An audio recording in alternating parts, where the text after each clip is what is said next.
What I would like to share with you is how I came to be here by the poolside.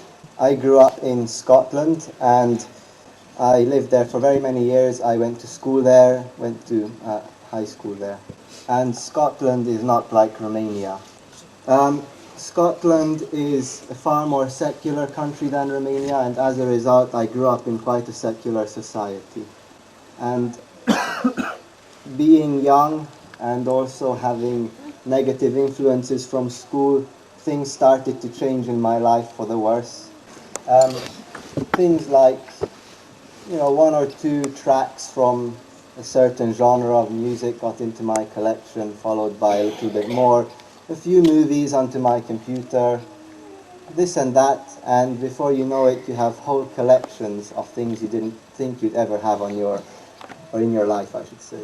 Of course, this combined with what you see every day in a secular society, lots of drinking, partying, drugs, your perspective on life changes. The church, the Adventist church, is not very big in Scotland. There's about between 500 and 600 members, and the church I attended was quite a small one as well. And so the influences, the negative influences outweighed the positive influences within the church. And so by the time I was finishing school, I found myself in a place where I was only going to church to keep my parents happy. I didn't really enjoy being there. As time progressed, I also started questioning certain things in life. I started to feel that God doesn't exist, and I was becoming more and more convinced that He doesn't exist. But after a while, I don't think that anyone can truly call themselves an atheist, because there's always this small part in your heart that hopes. But I, for all intensive purposes, said I was an atheist and I didn't believe in God. And so, as a result, I started living that lifestyle given the opportunity. When I finished school, I applied to be a volunteer with a charity, and I was given the opportunity to move to Japan and start teaching there. This was in the summer of 2005. That same year, my mom and dad made their permanent move back to Romania. I moved to Tokyo, Japan, and started working there. I was 17 at the time. Being away, not believing in God, I did just exactly as I felt. I just did whatever I wanted. I will not go into the details of the life because it's not worth it, but I stopped. Once there was nobody to please, I stopped attending church as well, as I was an atheist. In the meantime, at home, friends and relatives were saying lots of prayers, of course my parents as well especially. So if there's nothing else you remember from today, remember one thing. The reason that I'm here today is because other people prayed for me when I didn't pray for myself. I worked for a year, and after the year in Tokyo was over, I moved back to Europe. I love photography, and I wanted to go and study photography at university. I was accepted to study photography at a university in Scotland. And so I made the move to Edinburgh, which is where the university was. And I attended university for 2 days. And on the second day they told me, because you're a foreigner, you have to pay £10,000 a year. Now I was a volunteer before, and volunteers aren't known for having lots of money, especially £10,000 a year. So I had no choice but to stop going to university. But then what was I to do? I was in Scotland, I wasn't a student, I had no job. The money that I came home from Japan with that I had saved was almost all gone already. And so I felt maybe I should come back to Romania. At the time, my mother and father were already here. This was in the summer of 2006. And my mother spoke to Bela, asked whether, well, actually, I don't know all the details. I never actually stopped to ask. But the point was that in the end, my mom said, if you come home, there might be 2 job opportunities for you. She said one of the job opportunities would be working as a technician at Megadata company in the city. The other one would be to work transcribing videos for, well, Christian videos for Bela's charity, and at the same time for 3ABN. I came home, and for the first few weeks I spent some time with my family, and then I went to speak to Bela at the company. The first option I would have preferred would be working as the technician, because cynically inside myself I said, in the end I'll end up working for a Christian company and working on Christian stuff all the time. And so I went and we discussed the details of working as the technician, and the conclusion was that due to the fact that I don't live in town, and when the first shift starts I wouldn't be able to take the job because the first shift started far too early for me to be able to get in. What option does one have left except take the one working for the Christian videos? 5 days a week, many hours a day in, day out, I was watching Christian videos. Funny thing is, I didn't only watch a video once, I watched them 3 times. One time to write out the text from the audio, one time to synchronize the subtitle, and one time to check it all, which made sure that 1 or 2 things stuck. I don't know how many videos I transcribed over a period of 10 months while I was working at the charity, but I tell you, I learned about prophecy and marriage and finance. I learned about so many things. It felt like I was going to church 5 days a week. I didn't go to church before for a few years. Now I was going 5 days a week. And there came a point where, that the hope which lives in everyone's heart started to gain strength again. And I wondered to myself whether God would still accept me. As I said, I did transcribe lots of videos, but there were still some spiritual and deeper things which I didn't really understand. One of those was the sin that God can't forgive, the sin against the Holy Spirit. And the reason I questioned God whether he would still accept me is because I knew my own past and I knew what I had done. I had actually asked God before I went away from church for signs or something, I don't know, of his proof. Show me that you exist. Not having gotten anything, that's where I became convinced he doesn't exist. But in retrospect, I question how open my heart was at the time.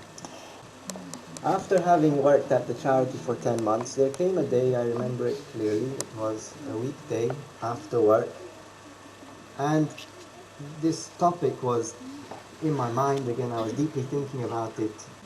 And I can say for the first time, genuinely, I had a fully open heart, and I said, without any doubts or without anything in the back of my mind going, oh well, it won't happen anyway, I said, if you exist, God, show me. Please prove it to me. It was the first time I can genuinely say I had a fully open heart and no doubts or no feelings of it's not going to happen anyway. I thought to myself, I'll have an open heart and see what happens. I was going home from work. I had to catch the bus which goes out to the village I live in. And as I already got on the bus, we left, and I was thinking about this. And I said to God, if you exist, then send me a message on the radio before I get off this bus. That gave a time frame. Within the next 10-15 minutes or so, I would have an answer. Nothing happened before I got off the bus. I would just continue living the life I lived before. So I waited. The bus got to the end of town, the city, and nothing had happened yet. At the end of town, a lot of people got on the bus, and the bus was just absolutely packed. They were loud, they were talking, and you couldn't really hear the radio anymore. I was sitting at the back of the bus, and we left from the station, and there was a moment on the bus where everybody just got quiet. And all you could hear on the radio in English, because I speak English, God chose the language I understand best. Unfortunately, I don't remember the order that the things were said, but I will tell you what was said. A moment of silence came, and all I heard was, I love you. And then it got loud again. Then a second moment came, and everybody got quiet for some reason. I could hear the radio for that clip, and it said, I miss you. And then it got loud again. We went for a little while again, and it got quiet again. And this time it said, I want to be with you more and more each day. And then it got loud again. Now, some people would say, coincidence. But for God to prove it wasn't a coincidence, the exact same thing happened, the exact same three messages, and the exact same moments of silence all over again. So I heard all three messages 2 times. Literally, just as the third one finished, I arrived by the place I had to get off.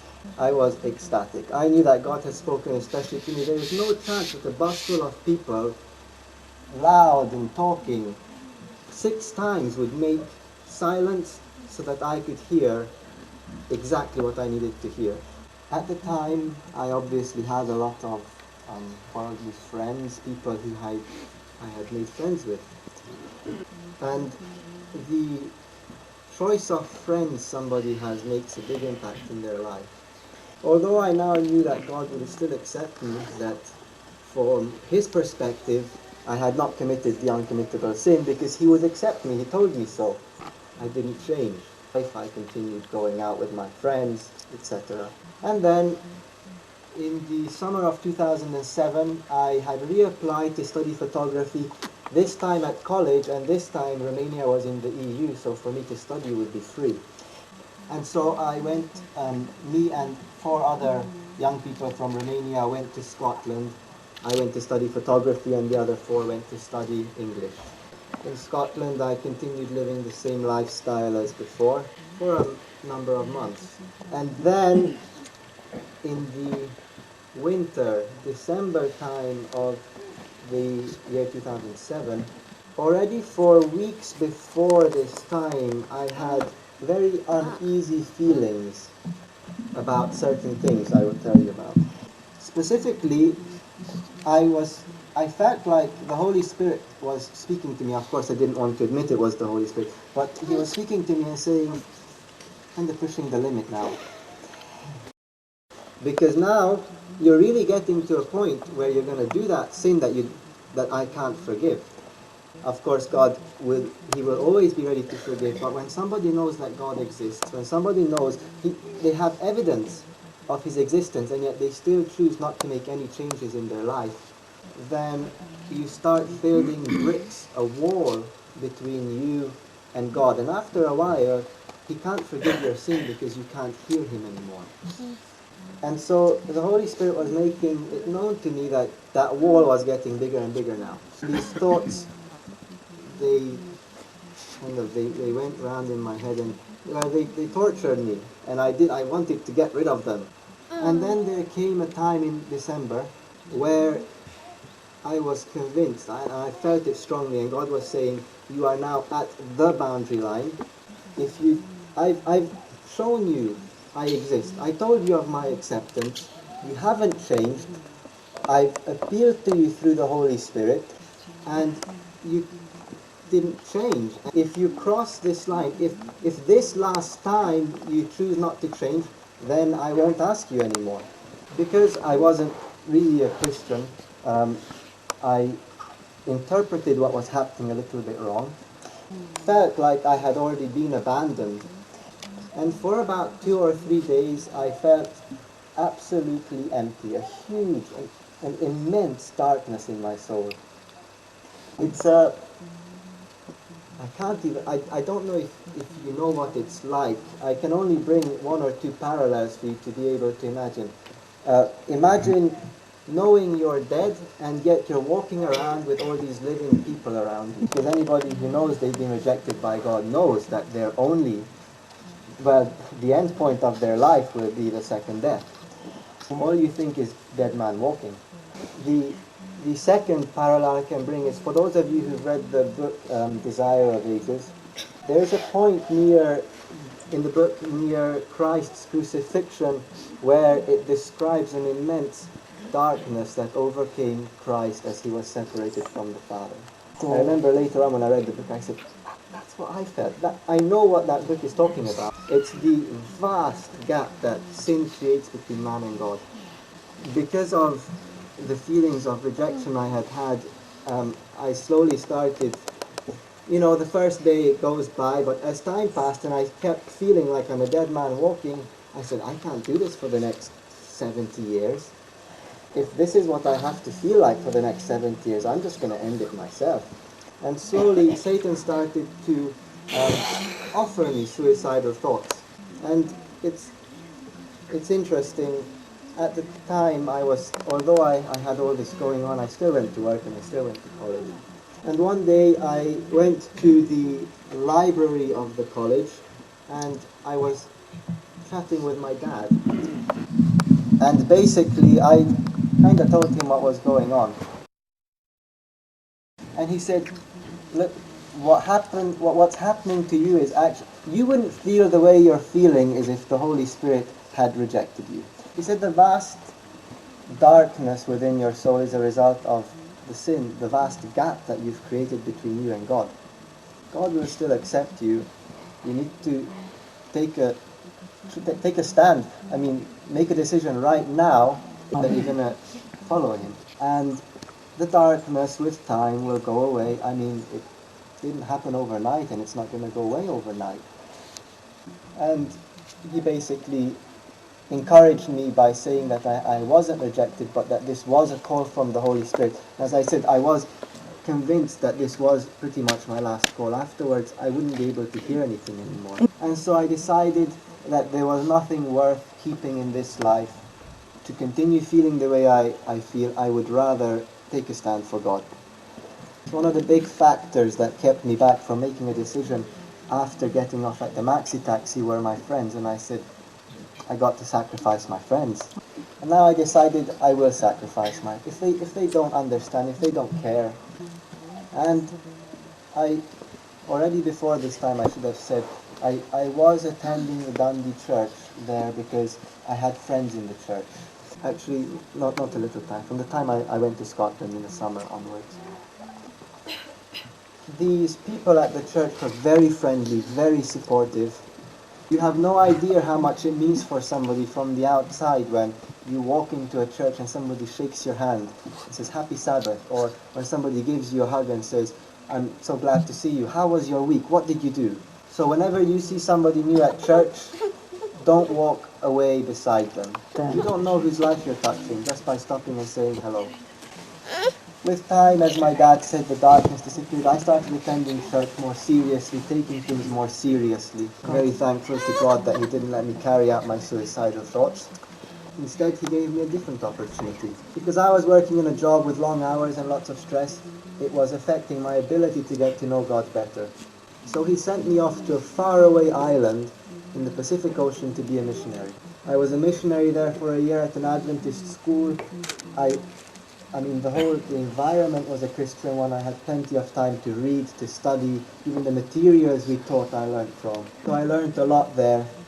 And last summer I came back from being a missionary. It's been a year since then, and I've been attending the deep church in town. I wanted to be baptized, or I should say I started the baptismal classes before I went to be a missionary already. Because the time came to leave as a missionary, I didn't finish the classes, so I wasn't baptized. But now, there is no more reason to delay. The reason that I'm here is because people prayed for me when I didn't pray for myself. Because God led the events of my life in a way as to get even a job where I would get to know Him better. And then He gave me work as a missionary, where I was grounded more in my belief. And ultimately, now there is really nothing else much really worth living for on this earth anymore. I've been on the other side of the shore, as my dad said. The grass only looks greener on the other side from this side. It's not that great when you're there. It's much better being on this side of the shore. And I would encourage any of you who haven't made a decision to experience God and see that this side of the shore is better. What I would like to share with you is how I came. Kedves fiúm Konrad, és egyben kedves testvérem, mivel megvallottad hitedet az Úr Jézus Krisztusban, mivel elszegődtél az Úr Jézusnak, Konrád, mivel fölvállaltad az Úr Jézust, mivel bejöttél a vízválasztóba, megkeresztellek téged az Atyának, a Fiúnak és a Szentléleknek nevében.